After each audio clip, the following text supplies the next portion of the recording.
Sud Radio, c'est excellent, 19h-20h, Judith Belair. Merci d'écouter Sud Radio, c'est excellent, jusqu'à presque 20h. Et c'est votre émission, celle qui raconte les chemins de ceux qui font tous les jours le pari de l'excellence, quel que soit leur secteur d'expression. Nous sommes ce soir en compagnie du champion de boxe Jean-Marc Mormec et du PDG de Ceinturie 21, Laurent Vimont. Bonsoir Laurent Vimont et bienvenue dans C'est excellent. Merci, bonsoir. Alors Laurent Vimont, avant d'entrer dans l'immobilier en 1984, puis Ceinturie 21 en 1987, si je ne me trompe pas, entreprise d'ailleurs dans laquelle vous avez gravi tous les échelons, on va y revenir, vous avez débuté dans la vie en tant que maître nageur, c'est ça ? Enfin, j'ai débuté dans la vie en tant que manutentionnaire. Professionnel, en tant que manutentionnaire. Oui, dans une petite supérette où je mettais les bouteilles d'eau au rayon. D'accord. En seconde, j'ai vu que l'école n'était pas du tout adaptée à mon caractère et réciproquement. Ouais. Mon père m'a réveillé le 2 juillet. Oui. Alors moi, je partais en grandes vacances. Il m'a dit les grandes vacances, c'est terminé. Il faut trouver un job. À l'époque, on doit être en 77, je crois. Ouais. C'est quasiment le plein emploi encore. Ouais. Et donc, je trouve ce job. Et pendant quelques mois, je mets des bouteilles d'eau en rayon. D'accord. C'est pas un travail enrichissant, mais ça forge le caractère. Voilà. Et alors, je vous avais entendu dire une fois que justement, ce qui était important, c'était de faire les choses bien. Donc, même être manutentionnaire dans des rayonnages comme ça, vous le faisiez bien ? Mais le but du jeu, quel que soit le job, c'est de se dire qu'il est important pour l'entreprise et qu'il peut être fait que très bien. Et donc, même quand on met des bouteilles d'eau au rayon, si le rayon il n'est pas achalandé correctement, vous êtes défaillant. Et dans tous les métiers que j'ai pu faire, j'ai considéré, mais c'est valable dans le sport, qu'il fallait être le meilleur, ou en tout cas parmi les meilleurs, parce qu'on vous confie une mission, et quand on vous confie une mission, c'est qu'on vous fait confiance. Et donc il faut être au niveau de la confiance qu'on vous accorde, et dans le manutentionnaire que j'ai été, j'avais trouvé l'idée qu'il fallait jamais qu'il manque d'eau dans les rayons. C'était important pour l'entreprise. Alors comment vous passez de ça à maître nageur, justement ? Alors, mon père, toujours, me dit, tiens, t'es ancien nageur, inscris-toi pour passer le diplôme, ça pourra te servir un jour. J'y vais entrer dans des pieds, j'ai ce diplôme, et puis je pars à l'armée. D'accord. Et à l'armée, je croise la route d'un homme incroyable, s'appelle le lieutenant Leuillet à l'époque, qui me redonne confiance en moi, avec qui je finis major de promotion, et avec qui j'ai failli repartir pour 3 ans pour signer... mon engagement, parce que j'avais trouvé à l'armée des valeurs qui me convenaient bien, de discipline, de rigueur, de choses bien faites, de reconnaissance sur les choses bien faites. Et puis j'hésite et je ne re-signe pas. Et j'ai bien vu, parce que j'ai 2 camarades qui sont partis là-bas et ils sont partis au Liban. Ah, oui. Et malheureusement, dans ces années 80, au Liban, il y a un immeuble qui a été dynamité qui s'appelle Drakkar, et un des 2 est décédé là-bas. Donc je me suis dit, tiens, j'ai peut-être une petite étoile. Et en rentrant de l'armée, je vais dans la piscine qui m'avait formé au métier de maître nageur. Ils cherchent un saisonnier de 2 mois. C'est en juillet 80, je crois, 81 pour être précis. Et puis, au bout de 2 mois, ils sont apparemment contents de ce que je fais. Il y a un ancien qui s'en va, et je reprends sa place. Et donc, je suis maître nageur pendant 3 ans avec un certain Philippe Lucas. Qui était à l'époque jeune maître nageur comme moi. C'est drôle. Qui n'était pas encore entraîneur et avec qui on a bien rigolé parce que la piscine m'a appris plein de choses. Le destin, ça se provoque, Laurent Vimont ? C'est une vaste question. À la piscine, par exemple, j'avais des camarades qui avaient 10 ans de plus que moi et qui me disaient « tu partiras jamais ». Et moi, je les voyais grossir. Et je voyais que le maillot qu'ils avaient devenait trop petit par rapport à leur corps. Et je me suis toujours dit, il faut que tu partes quand ça va bien. Pas quand ça va mal ou quand on est en fin de carrière. Et j'avais décidé que je partirais. Alors ils sont beaucoup moqués à une époque. Et puis un jour, au bout de 3 ans, j'ai considéré que mon temps était venu. Et donc j'ai commencé à chercher dans les annonces. Et puis j'ai vu une annonce. Par hasard aussi, l'immobilier ? Recherchons conseiller immobilier. Et le mot conseiller m'a accroché l'œil. J'ai postulé. J'ai rencontré Michel Trollet, qui est celui qui a créé Ceinturie 21 en France. En 86, voilà. Donc, vous aviez débuté en 84 dans l'immobilier, donc comme conseiller transaction dans la société Sérim Immobilier. C'est ça, chez Michel Trollet. D'accord, et c'est avec lui en fait que vous débutez le réseau Ceinturie 21 en 87. C'est un des hommes de ma vie. D'accord. Voilà, il y en a eu quelques-uns, il en fait partie. Il a été d'un niveau d'exigence très élevé. C'est lui qui m'a appris qu'on mettait au même niveau l'exigence et la bienveillance. Oui. Et qu'on pouvait être bienveillant si on était très exigeant. Et Dieu sait qu'il était exigeant. Donc, comme il était en plus très bienveillant, il est encore plus exigeant. Et ces 2 caractéristiques-là m'ont appris à être extrêmement rigoureux, à être soigneux dans les détails, et puis à faire mon métier du mieux. J'aime pas le mot que je pouvais, mais mieux que tous les autres. Voilà, il fallait que ce soit impeccable parce qu'il passait rien, jamais rien. Et donc vous participez à lancer ce réseau, finalement, vous commercialisez les franchises, c'est ça que vous faites? En 87, moi je suis l'un des premiers vendeurs. Et vous aviez finalement jamais fait ça avant, donc il vous donne effectivement une chance incroyable. Je suis négociateur, donc j'ai quelques bases de vente quand même. Et là, on est en train de vendre le numéro 1 mondial de l'immobilier en France, où il y a 0 agence. Ce qui est un vrai paradoxe, mais un défi marrant à relever. Et Jean-Marc disait tout à l'heure, moi je suis un homme de défi, j'adore les défis, et j'ai relevé les rêves. Quitte à rêver grand, quitte à rêver autant rêver grand, ça évite de perdre ses rêves de vue. Ça c'est sûr. Est-ce que, j'ai une question que je vais vous poser à tous les deux d'ailleurs, est-ce que, Laurent Vimont, la France, est-ce que c'est un pays qui permet l'ascenseur social dont on parle tellement? C'est un sujet actuel, ça. L'ascenseur, c'est pas possible parce que c'est un bouton, on appuie dessus, c'est l'escalier social. D'accord. Et j'ai le sentiment que toute personne qui dans ce pays a envie de se remettre en cause, de travailler dur, d'accepter de ne pas être reconnu au début, a une chance de s'en sortir. C'est pas plus facile avant que maintenant, et réciproquement. C'est un pays magnifique où il y a des tas d'opportunités. Je sais que maintenant, avec le digital, on a accès quasiment à tout le monde, aux emails, via Facebook, Twitter. On peut parler à n'importe qui, à n'importe quel dirigeant. Donc, moi, je n'aime pas les gens qui se plaignent et qui considèrent que c'est difficile. Il faut travailler dur, très très dur, voilà. Qu'est-ce que vous en pensez, Jean-Marc Mormec? Moi, je suis entièrement d'accord avec Laurent, mais je pense que les deux existent. L'ascenseur social existe pour peut-être une autre partie de la société, mais pour d'autres, c'est l'escalier social. Mais et pour revenir à Laurent, mais c'est vraiment un homme de défi, parce que il m'a dit. Vous connaissez tous les deux. Hein? Oui, on a fait un challenge ensemble et il a été là, et il m'a défié, je crois qu'il m'a même battu sur 2 trucs, mais voilà, c'est formidable. Donc je pense que c'est vraiment un homme de défi. Laurent Vimont. C'est une légende, hein. Non, mais il faut être conscient qu'en face de moi, j'ai une légende de la boxe. Je suis totalement consciente. D'une humilité absolument incroyable, qui a accordé un jour de me donner une chance de venir avec lui faire un entraînement où j'ai vu un boxeur s'entraîner. C'est impressionnant parce que on voit ces boxeurs sur un ring faire 2, 3, 4, 8, 10 rounds et parfois tomber parce qu'ils ont perdu. Mais le travail en amont, c'est un truc inimaginable. Mais on a fait les 12 travaux d'Hercule. Je garantis, il a été à la hauteur. Les 12 travaux de Mormec, en fait. Les 12 travaux de Mormec, mais il a été à la hauteur, il a vraiment fait. Alors moi, je me disais à un moment, il va exploser. Et ben non. Et voilà. C'est un état d'esprit. C'est un état d'esprit. Il a aussi fait du sport. Et je pense que quand on a fait du sport, on garde toujours les trucs, l'envie, la détermination. Et ça, c'est propre à toute réussite, finalement. Mais quand on vous invite à faire un truc, il faut être respectueux de celui qui vous invite et se laisser aller à se plaindre, à abandonner ou à dire j'arrête parce que c'est trop dur. C'est pas acceptable. Et quand c'est Jean-Marc Mormec qui vous invite à Aulnay-sous-Bois faire une séance, il n'y a pas d'autre choix. À l'époque, je fumais, j'ai craché mes poumons, j'ai pleuré. Enfin, j'ai fini. J'ai arrêté de fumer après. Non, mais c'est vrai en plus. Bien, vous n'avez pas de chat dans la gorge comme moi, comme ça. Oui, ça m'arrive parfois. Mais voilà, il faut être respectueux des gens qui vous invitent et au niveau. Et ça veut dire parfois d'accepter de se faire mal. Vous financez, vous, des galas de boxe anglaise, Laurent Vimont, c'est ça? Vous êtes un passionné et c'est vraiment une histoire d'état d'esprit ou c'est une généralité sur ce sport? Qu'est-ce qui fait que vous aimez tellement la boxe anglaise? Moi, j'ai touché à ça un jour par hasard parce que je voulais pas m'en mettre en forme et faire les trucs sans objectif. Le gainage, ça m'emmerdait. Et puis un jour, on m'a mis des gants et puis j'ai. Ça fait combien de temps? C'était incroyable. Et je suis allé avec Jean-Marc à Aulnay-sous-Bois et j'ai vu un truc incroyable. Il y avait des gamins, il y avait 40 gamins qui étaient assis à attendre leur tour. Il y en a un qui commençait à broncher et l'animateur lui a dit hop, toi t'arrêtes, sinon on monte sur le ring. Et le gamin, directement, il est rentré dans le rang. Et en termes d'éducation, je trouve que ce sport, il est génial parce que on joue au tennis, on joue au basket, on joue à plein de sports, on joue pas à la boxe. On boxe. Et à la boxe, faut pas être deuxième. Et tout le travail en amont de préparation physique, de cardio, de gainage, de musculation et après, de technique. C'est un sport d'une technicité absolument incroyable. Et avant d'avoir le coup parfait, il faut en prendre, en manger. Et j'ai trouvé qu'il y avait une intelligence émotionnelle et relationnelle incroyable chez les boxeurs et que je finance, non pas des combats, mais je suis partenaire de gala où on a le logo au centre du ring. Et donc, j'ai pu côtoyer des boxeurs. Ce sont des gens merveilleux et il faut savoir qu'ils sont nombreux à monter sur le ring pour 500 €. Ah oui. On parle beaucoup des millions de dollars de Tyson, d'Ali et compagnie, mais majoritairement en France, des amateurs, ils montent pour 500 €.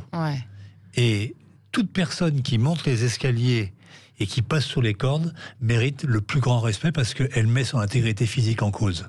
Il y a une vraie philosophie au noble art qui finalement correspond à cette excellence française dont on parle beaucoup dans cette émission. Est-ce que c'est la détermination qui fait que... Mais je pense qu'il y a une philosophie dans tout métier. Ouais. Je pense aussi après la qualité des hommes. Je pense que Laurent, c'est un observateur et le fait qu'il sait, il a fait du sport, il a fait de la natation, il a son travail, il l'a mérité aujourd'hui au point où il en est.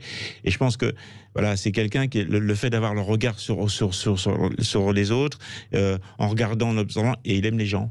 Je pense que voilà, il aime les gens et pouvoir les aider, les accompagner, parce qu'il sait que c'est dur, il sait que le sport est dur en général. Et je pense que voilà, voilà, il est humaniste en disant je vais l'accompagner, je vais l'aider. Et ça c'est beau. C'est beau, vraiment. C'est ça l'humanité. Laurent Vimont, début 2000, vous étiez vice-président de Century 21, puis vous aviez notamment présidé Naxos, la filiale informatique du réseau de spécialistes du développement de logiciels immobiliers. Vous avez créé un logiciel pour les pros, donc Home Village. Il y avait peu de monde à l'époque qui se projetait sur la nécessité du numérique. Pour être un grand dirigeant, il faut être un visionnaire aussi ? Pour être un dirigeant tout court, il faut deux qualités. Il faut être obsédé par ce qu'on fait, sinon ça ne marche pas. Et puis s'intéresser un peu à ce qui se passe autour de vous. Moi, ce qui a été une révélation, c'est deux histoires d'entreprises qui sont connues mondialement, Kodak et Virgin. Oui. Je lis un jour dans le Figaro que Kodak déposait le bilan et va vendre ses brevets parce qu'ils n'ont pas vu le numérique passer. Et je gratte et je découvre qu'en fait, en 97, Kodak s'intéresse au numérique. Ils ont les brevets en stock et puis ils confient à des experts en expertitude l'analyse du marché du numérique. Et à l'époque, c'est 0,1% du marché. Et les experts tirent un trait avec Excel, et avec Excel, la vie est belle. Et ils découvrent que 10 ans plus tard, ils estiment que ce sera 10% du marché. Kodak, c'est de la chimie lourde, ils décident de ne pas changer. Ils décident de ne pas changer. Et cette négation du changement, elle est insupportable. Donc ça, c'est la première leçon. Et la seconde, c'est Virgin, où un jour, je passe sur les champs, le magasin, il est fermé. Virgin, référence mondiale. Virgin n'a pas cru au MP3 et à la musique sur support numérique. Et Virgin, les patrons de Virgin se sont dit non mais ça, vous et votre internet, laissez-nous tranquilles, ça marchera pas. Et le ça marchera pas, on a toujours fait comme avant, c'était mieux avant, c'est insupportable. Donc le dirigeant, il doit être capable de regarder ce qui se passe. L'avantage aujourd'hui, c'est que avec les digital natives, les gens de 12, 13, 16, 18, 22 ans, il suffit de leur demander comment ça fonctionne, s'intéresser à eux, les faire participer. La différence dans le management, c'est qu'il est plus pyramidal, il est transverse, et que vous devez d'être accessible, d'écouter. Moi dans mon bureau, j'ai mis une machine à café et des bonbons Haribo pour inviter les plus jeunes à venir boire le café avec moi et raconter et vous ce les qu'ils faites font. Participer. Ils m'ont formé à Waze. Waze, je sais pas c'était moi Waze, je comprends rien. 60 ans, vous vous rendez pas compte. Et donc en permanence, il faut être comme une éponge et donner confiance aux gens pour qu'ils vous confient leur façon de communiquer et ensuite se demander à l'entreprise comment on peut l'utiliser. La synthèse, c'est que le savoir a changé de camp. Il est au bout de la main de tous les consommateurs. C'est vrai. Et donc vous n'êtes plus un sachant, vous êtes un trieur d'informations. Voilà. Et un transmetteur aussi, évidemment. Transmetteur. Jean-Marc, vous aviez envie de réagir, Jean-Marc Marlac. Mais par rapport à ce qu'il dit, mais c'est vrai, même dans le sport, faut savoir changer, il faut savoir se renouveler. Des fois, on est là, on est avec un entraîneur où on a fait une grosse partie de la carrière, et puis on reste parce que c'est de l'amitié. Et non, des fois, il faut savoir changer, il faut savoir se renouveler. C'est une impasse, vous pensez, des fois, de rester dans des situations qui durent trop longtemps ? Des fois, on garde trop une amitié, une sympathie, en se disant, on va faire ensemble, mais on n'y arrive pas parce qu'on a tellement l'habitude, on fait toujours les mêmes choses. Il faut savoir pouvoir partir ailleurs, apprendre et revenir, et pour être plus fort, pour être meilleur, pour transmettre, bien sûr, pour s'imprégner, parce que comme moi, je suis parti aux États-Unis, j'ai pris des coachs, des entraîneurs américains comme Richie Gachetti qui a entraîné Larry Holmes, qui a entraîné Mohamed Ali et qui a entraîné Mike Tyson. Donc forcément, ça vous permet de progresser. Vous voyez d'autres méthodes, une autre stratégie, et vous avez une autre vision après de ce sport. Et en chemin, il faut s'adapter avec le progrès. Ça fuse en studio ce soir sur Sud Radio. Merci à tous les deux et merci mes chers auditeurs d'écouter, c'est excellent. On revient tout de suite. Sud Radio, c'est excellent, 19h-20h, Judith Belair. Il est 19h43 et c'est excellent. C'est parti pour encore un bon quart d'heure d'échange autour de l'excellence française et de ses esprits poliformes. Ce soir, pour donc encore un quart d'heure, je suis en compagnie de Jean-Marc Mormec, le champion de boxe et l'homme de terrain, accompagné du PDG de Century 21, Laurent Vimont, pour lequel je pourrais presque utiliser les mêmes qualificatifs, clairement. Laurent Vimont, on a envie de savoir, on va parler un petit peu plus de ce qui se passe actuellement. Et comment ça se passe en général dans l'immobilier français en ce moment ? Est-ce que ça reprend malgré la crise? Est-ce que c'est fluctuant en fonction des régions? Comment il se porte le secteur? Alors, l'immobilier français se porte plutôt pas trop mal, pour une raison principale, c'est que les taux sont extrêmement bas. Oui. Et contrairement à plein de métiers aujourd'hui qui sont en danger, je pense à la restauration, les bars, les restaurants qui souffrent, mais de façon importante, les agences immobilières sortent leur épingle du jeu parce que les Français consomment du logement et profitent des taux bas pour se loger. Si je prends juste un chiffre pour donner les grandes valeurs, il s'est fait 1,90 million ventes en 2019, il s'en fera moins d'1 million en 2020, c'est moins 10%, c'est pas colossal. Enfin, en 2008, il s'en faisait 500 000. D'accord. Voilà, il y a de quoi faire. Ce qui est certain, c'est qu'il a fallu vivre pendant 2 mois et demi sans trésorerie. Le premier confinement, la saison 2 a été moins longue, elle a duré 4 semaines à peu près. Et puis les projets se sont réalisés comme ça au final. Donc l'immobilier va plutôt très très bien. Les prix sont aussi un peu partout en France. Ils sont stabilisés à Paris, ils ont arrêté de monter. Et sur les volumes, on est en hausse. Et par rapport à Paris, justement, est-ce que c'est vrai qu'il y a un exode massif des Parisiens vers la province ? Non, c'est pas vrai. Vous avez de tout temps eu des gens qui, à 40-45 ans, avec 2 enfants, ont quitté Paris pour aller habiter à Saint-Cloud, à Suresnes. Ça n'a pas été précipité par le confinement, là ? Non, il y a peut-être eu quelques cas, mais il n'y a pas eu d'exode rural vers des villes Parce qu'on m'a dit que, par exemple, en Normandie, il y avait eu, les maisons étaient doublées depuis quelques mois. Oui. C'est vrai, ça, quand même. Et puis ma grand-mère fait du vélo aussi. D'accord, mais c'est pas pour rien que je vous pose la question, on entend beaucoup de choses. Non, mais il y a peut-être quelques cas, mais globalement, le marché, il fait pas plus 100% comme ça en claquant des doigts. Il y a un phénomène sur les zones touristiques comme Deauville, par exemple, où il y a une grosse demande parce que les gens achètent des résidences secondaires, ceux qui peuvent. Oui, c'est pas sûr. La majorité des Français, c'est des CSP+. Donc que sur une petite niche de marché, il y a des prix qui augmentent fortement, oui, mais dans tous les cas, il n'y a pas de bien qu'on double, ou alors j'ai raté quelque chose. D'accord. Et pour nos auditeurs, que ça peut intéresser potentiellement d'investir, c'est un bon moment en ce moment ? Il n'y a pas bon moment pour acheter un logement. Il y a un projet, qui est un projet de vie. Alors, quand c'est pour se loger, il faut y réfléchir avant, il faut aller voir un banquier, un courtier, il faut faire un plan de financement, et puis après, il faut se mettre en quête de son projet. En général, vous avez un rêve et un budget. Il faut rentrer le rêve dans le budget, ça arrive jamais. C'est un peu compliqué. Des concessions, c'est une sorte de concession. Et puis après, vous pouvez investir pour votre retraite, acheter un logement, mettez en location. L'avantage, c'est que c'est un des seuls produits d'épargne, vous pouvez emprunter pour le financer. C'est vrai. Et en plus, c'est le locataire qui paye une partie des loyers. Donc 20 ans après, le logement il est payé, ça fait une porte pour la soif et une rente mensuelle, donc c'est un bon calcul. Jean-Marc Mormec, vous êtes, je le rappelle donc, maintenant délégué au régional au quartier populaire de la région Île-de-France. Est-ce que vous pensez que la santé des quartiers passe aussi par une architecture peut-être plus liante ? Est-ce qu'il y a un problème d'architecture dans les quartiers ? Est-ce que c'est bien de la changer, justement ? Bien sûr, moi j'aimerais après, est-ce que c'est possible maintenant pour tout changer ? Mais je pense que on le fait au fur et à mesure. Je pense qu'il y a quand même des banlieues où ça a été changé. Je crois que les francs-maçons sont en train de... Je crois qu'on détruit certains quartiers, mais je pense qu'au fur et à mesure, les politiques ont compris, et puis ils veulent changer aussi cette image de cité, ces grandes tours avec les grandes bâtisses. Enfin, pour moi, c'est vilain, parce que moi j'habitais dans ces grandes tours où vous dites, vous êtes là, mais il n'y a aucun intérêt. Et je pense qu'aujourd'hui, de changer l'architecture, bien sûr, de ces gens, leur donner quelque chose d'autre de ce qu'ils ont connu, et je pense que ça peut que faire du bien, vraiment, à cette population.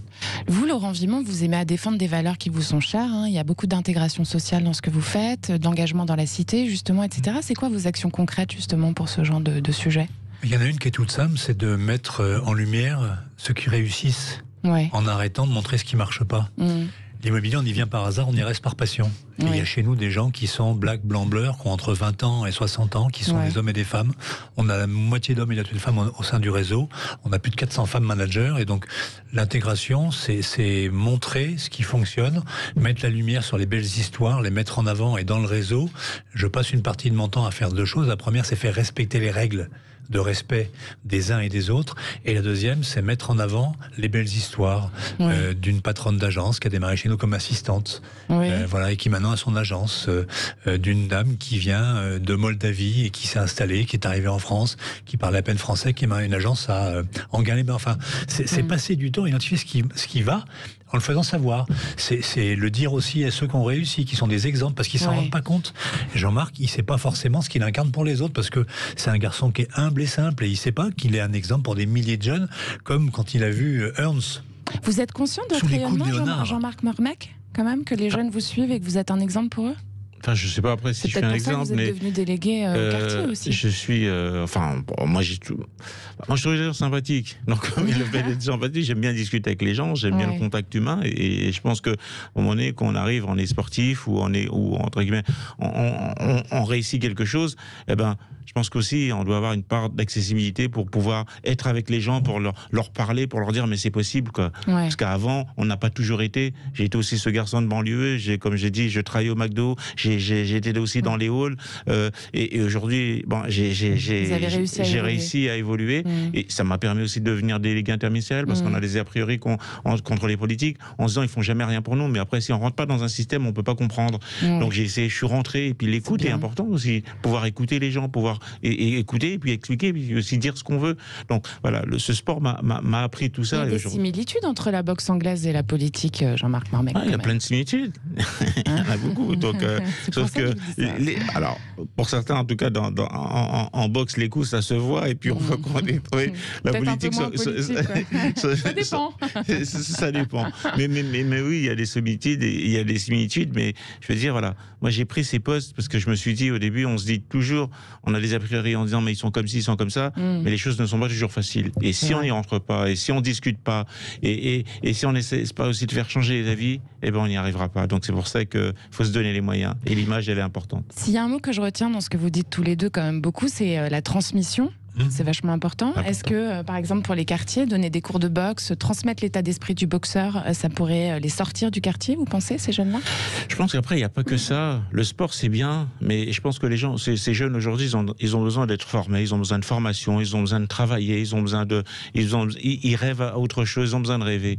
Et je pense qu'aujourd'hui, le fait d'être à cette région, parce que je démissionne de nombreuses délégués interministériels pour rejoindre Valérie Pécresse, parce qu'elle veut incarner ça, justement. Elle crée cette délégation parce que pour que ces jeunes puissent dire, la plupart du temps, vous savez, quand vous habitez en banlieue, et le fait que, c'est pas parce qu'on habite en banlieue qu'on est forcément livré à l'échec, et non. On fait des choses. Elle fait des choses, elle met des choses en place pour que justement que ces gens puissent dire, on est en banlieue, mais on est bien et puis on avance et il y a des choses qui se passent. Et ça, c'est important. Cette transmission, pas seulement les cours de boxe, mais leur dire, il y a telle formation qui est organisée à la région, il y a ci à faire, il y a ça à faire, venez, on vous accompagne.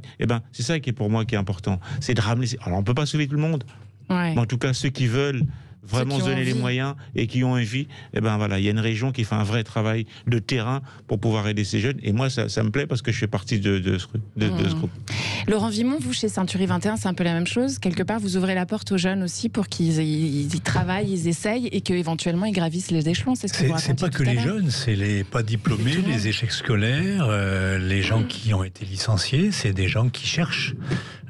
Qui savent pas ce que c'est que l'immobilier, puis qui tombent dedans comme dans la potion magique et qui en deviennent absolument dingues parce que c'est un métier extraordinaire. C'est-à-dire que on vous confie un projet de vie qui est de trouver le logement de vos rêves. Donc sur les recrutements, on est passé d'une logique de CV à une logique de skills soft skills, je sais pas comment les sens sont dit. On recrute des gens sur les compétences. Les compétences, c'est l'empathie, c'est l'envie d'apprendre, c'est la passion. La passion, c'est un truc incroyable. Et dans les éléments importants, il faut devenir inspirant. Inspirant pour un client, inspirant pour un collaborateur. Le management, c'est faire à des gens qui se croient ordinaires des choses extraordinaires en leur donnant confiance en eux parce qu'ils n'ont pas imaginé qu'ils avaient du potentiel. Et peut-être que dans les quartiers, c'est ça le problème, c'est qu'on les regarde de haut. Mais personne ne peut vous regarder de haut, les gars, si vous vous levez. Moi, j'ai assisté à des conférences avec Alexandre Jardin, avec des gamins un peu désœuvrés. C'est difficile. C'est difficile. Ça a toujours été difficile, les mecs. C'est pas plus difficile pour vous maintenant qu'il y a 10 ans ou 15 ans ou 20 ans. C'est une histoire de volonté. Voilà. Si vous avez envie d'eux, ça marchera. Peut-être pas à chaque fois. Et si vous tombez une fois, relevez-vous. C'est Jordan qui disait, quand tu tombes 7 fois, tu te relèves 7 fois. Voilà. C'est pas compliqué. On est à une époque aussi qu'on parlait de l'escalier de l'ascenseur social. Aussi, des fois, pour l'ascenseur social, des fois, il y a des gens qui arrivent, c'est des vedettes en 24 heures. Et ça, c'est pas bien, ça. Les réalités. Alors, c'est bien pour certains, mais pas bien pour d'autres, parce qu'il y a beaucoup de jeunes qui ont envie de suivre cette voie. Aussi, et justement, il faut pas les perdre. Les vraies valeurs, c'est de la formation, c'est de pouvoir travailler, c'est d'avoir envie de se lever le matin et de se faire plaisir, qu'on travaille et qu'on gagne quelque chose. Alors, on en vient à la question que je pose à tous mes invités. Laurent Vimont va commencer par vous. Qu'est-ce que c'est l'excellence française, selon vous ? C'est peut-être l'amour du beau geste, du geste parfait. Moi, je suis fasciné par... je regardais un reportage hier sur des gens qui font des cloches, des miroirs, des gens qui soufflent le verre, tous les artisans français. Et à chaque fois, il y a une précision dans le geste qui vient après des heures, des jours, des années de travail, d'expérience et de choses cassées. Oui. Et pas réussi. Et ces tailleurs des verres dont j'ai vu le travail, là, il faisait un lustre de 90 kilos qui partait à Milan, mais c'est fait à la main. 100% du travail est fait à la main, de gens qui restaurent des voitures en travaillant le cuir et la carrosserie, en inventant un système pour qu'il y ait zéro défaut. Enfin, c'est l'obsession de la perfection et l'amour absolu du beau geste. Voilà comment je définirais. C'est excellent tout ça. Qu'est-ce que vous en pensez, Jean-Marc Marmec? Qu'est-ce que c'est l'excellence française? Je pense que c'est vouloir transmettre ce qu'on fait, l'amour de ce qu'on fait. J'ai été le fait d'être à cette délégation, j'étais à l'Institut de la soudure. Ouais. J'avais des a priori pour l'Institut de la soudure. Je me disais mais non, mais des mecs en bleu de travail, mais on va souder, enfin non. Et ben j'ai vu ces jeunes, et il y avait même des jeunes qui avaient un bac S, m'ont parlé de la soudure, avec l'amour qui transmettait le truc. C'est limite, on a envie de venir soudure. Donc j'ai essayé, moi aussi, je me suis mis un peu... Non mais c'est le fait de cette passion, pouvoir la transmettre, parce qu'on aime ce qu'on fait, donc on arrive à le transmettre. Et moi, je pense que ça, c'est le truc le plus merveilleux. Qu'on voit un cuisinier, enfin, la façon qu'il prépare, enfin, les goûts, les saveurs, et qu'on voit une assiette, et ben on se dit, mais attends, moi, j'ai envie d'être cuisinier. Enfin, c'est toutes ces choses, je pense, qui est l'excellence française. C'est ça, c'est un état d'esprit français. Exactement. Aussi, on est d'accord. Voilà. Alors, il nous reste un tout petit peu de temps et du coup, je suis contente, Jean-Marc Marmec, je vais pouvoir vous poser la question que j'avais très envie de vous poser tout à l'heure et que j'ai pas pu.